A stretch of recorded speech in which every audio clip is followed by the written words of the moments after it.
Hello guys, magandang gabi sa inyo. Ngayon araw ng Martes, pinasok ako ng isang malaking pusa. Pagkakaalam ko talaga aswang yun, dahil ang bibigat ng mga paan niya.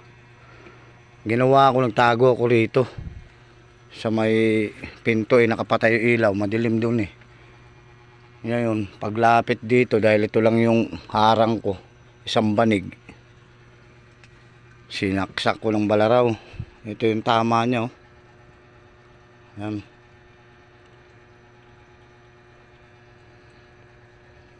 Sinaksak ko siya. Yan. Titingnan ko pa kung nasaan yung dugo.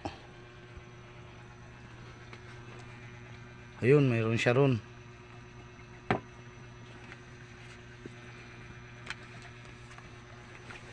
Ayun Yan dito siya lumusot.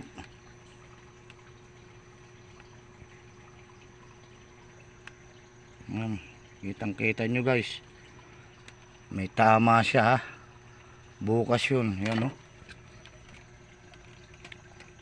Bukas yun, patay na yung piste na yun.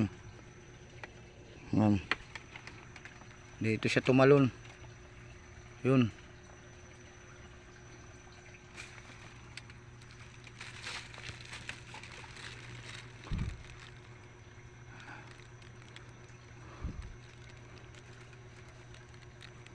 Natutulog na ako nun, bigla akong ginising nung gabay ko. Parang may tao sabi ko, sa isip-isip ko. Kaya yung ginawa ko, nagdahan-dahan ako bumangon. Yung niya, yung hakbang niya dito, dahil yung ko rito kawayan, parang ang bigat ng mga paa. Kaya ginawa ko, sinilip ko siya. Pag silip ko, ganyan lang, madilim, nakapatay ilaw. Tiningnan ko, sabi ko, uy, ang laking tao nito, pero ang laking pusa. Ginawa ko, nabangan ko siya rito, kaya ito sinaksak ko rito.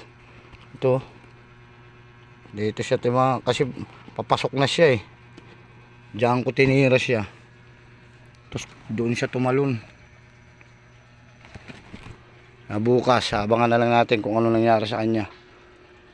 Sige, bye bye guys.